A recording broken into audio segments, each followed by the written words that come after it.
Welcome back. All right, I'm starting things off today talking about the new TV deal that has been signed between Rogers and the National Hockey League.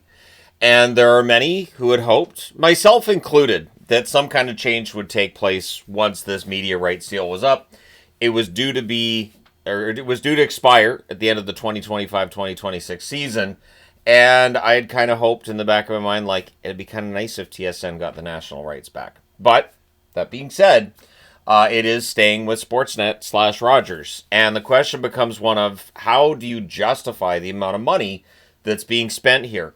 Rogers is signing an extension with the National Hockey League of 12 years, $7.7 billion US being the total value of that contract. It works out to roughly $11 billion Canadian. And from what I was reading, nobody can figure out how they're going to make money on this. And the interesting thing is if you've watched Sportsnet's broadcasts over the timeline that they've had the National Hockey League's broadcast, it's been clear that money is something that they're very conscious of. I think that's why they frequently change who we see on screen. They'll just have a TV personality there for a few years. My guess is that then they want a new contract, and Rogers figures, well, we could pay them more, or we could just bring somebody else in to do the exact same job for less. And that's always been how I've perceived things to be going. And this is why when people say, oh, THG wishes he had a job with Sportsnet, or no. Legacy media, absolutely not. No. I've seen just how all of a sudden, out of nowhere, you'll get an email telling you you're out, and that's it. You're out. So what this also does, it's also baffling from a National Hockey League perspective, because it doesn't look like they negotiated with anybody else. And word has always been that they're not necessarily 100% satisfied with the product Sportsnet puts out there.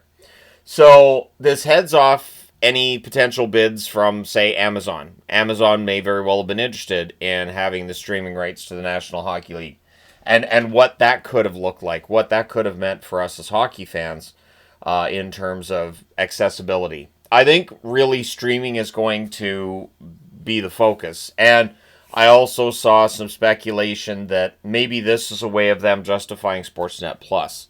The idea being that if they lose the National Hockey League's broadcasting rights, what do you have? You have basically the Blue Jays, you have some Raptors games, and then you don't have a whole lot else to sell the streaming service, which you just jacked up the price on, which also makes me think the price for Sportsnet Plus is going to go up again. That's my guess, is that this $11 billion, they got to make that up somewhere. And advertising's not going to do it, so they're going to have to figure out some way to make some of that money back.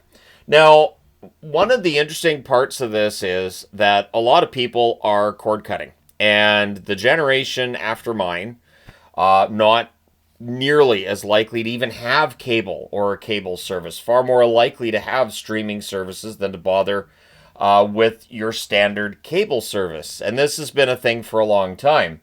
So it is interesting, too, given that there's escalating costs related to sports broadcasting. We've talked about how regional sports networks are in trouble and they're needing to fix their business model.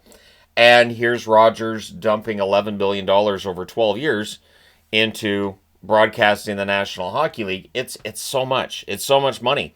And then any given season where, say, no Canadian teams make the playoffs, and it's happened, then your ratings aren't even all that high. Your ad rates are going to be dropping. So I'm not really sure where the benefit comes in, unless we see something in 2026 where Sportsnet says, hey, we're going to add all these camera angles, we're going to add all these graphics. And I'm not a huge fan of a bunch of graphics all over my screen, but it's just a matter of you have to justify that extra cost, don't you? So one thing they could do is they could sell off some games, as Amazon has a 2-year agreement to broadcast a Monday game. It's possible that they sell off the rights to some of these games. Now, Rogers also has, and I'll throw this in here, they have a debt of $44.9 billion. They bought Shaw Communications, which added to that debt, brought it up to that $44 billion level. And so some investors in Rogers are bewildered as to what the company's plan is going to be with this National Hockey League deal. And so they're going to have to tell investors in the company, hey, this is what we're planning on. This is how it's going to look. because I'd be nervous right now. I did look. Rogers stock has dropped today, so just saying. And so there is definitely some risk here. Now, the CEO for Rogers is saying that viewership grew 50% over the last decade for National Hockey League broadcasts. But I would wonder, so is that streaming and live? Does that include replays? Does that, there's some obvious questions that would be there. And then it's not getting into the advertising model, obviously, and whether or not they actually make money. Because that's always been the question is Rogers making money on the deal? Because anything that leaked out said they weren't. Now, one thing that they're talking about doing here, and I think this will be great, is turning more regional games into national games so there's fewer blackouts. Now, because TSN has regional rights over Montreal, Ottawa, and Winnipeg, there's a limited number of games that they can turn into national broadcasts to overcome theirs, but they can do more with the teams that they already have the rights to. So that'd be Toronto, Vancouver, Edmonton, and Calgary. So more nationally broadcast games. And what Gary Bettman said too is they can broadcast as many of the US-based games as they want to. My concern with that would be that that Sportsnet has not shown any kind of concern with whether or not they're going to show the entire game when it's two US-based teams. That's usually where the game will get cut off, and there'll be some overlap between the game before it and the game after it.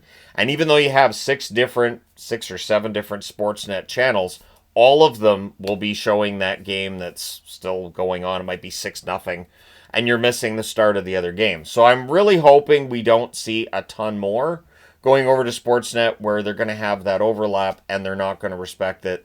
Yes, I understand that maybe people don't care about watching Utah and San Jose on a Wednesday, but maybe somebody's waiting for that game to come on so they can, write notes on their whiteboard regarding it. And so that's the one thing that I had a concern with when, Gary's saying that about the broadcasting. So it's up to 10 games on certain teams that we'll have nationally. It will avoid blackouts, but it's not saying no blackouts. It's saying fewer blackouts. So my guess is that'll be to justify a price hike when it comes to watching. And I wouldn't be surprised if they bake that in for next season before this deal's actually gone through. So one of the interesting things is they also, the NHL is kind of calling on Rogers to focus on some innovations, like what we see with the NHL Hockeyverse matchup of the week, which is an animated version of hockey over half an hour, I guess, on YouTube. I've never watched it. I know they advertise it all the time. Looks like it might be a fun way to get kids to watch the game. There are definitely innovations that a broadcaster could bring in that would get more people to watch and be engaged in the product. I don't know if Sportsnet's going to be willing to eat up those costs, though, because none of that's free. So it will be interesting to see how this raise in the price causes them to change the production, if it does at all. One thing I will say, and I've seen this for years, Hockey Night in Canada is no longer appointment TV. It's no longer, you can't miss Hockey Night in Canada. I think part of it is because there's so many nationally broadcast hockey games now that it's hard for Hockey Night in Canada to really feel like it's a special event. I also think sometimes the scheduling doesn't work in their favor, where you look at the Saturday night game and you go, oh, I guess I could watch that, but psh. And when you've got 14 different games on, yeah, Hockey Night in Canada can get lost there. So I'm not sure how you fix that. I don't know that you can, but they have 11 billion reasons to try. So let me know your thoughts. And I guess the question I have is, how in the world are they going to make that money back? Because it's so much money. And why didn't the NHL even talk to TSN or any of the others about national broadcasting rights? It sounds like it was just Sportsnet exclusively, and that's it. And so it'll be Rogers Sportsnet for another 13 years.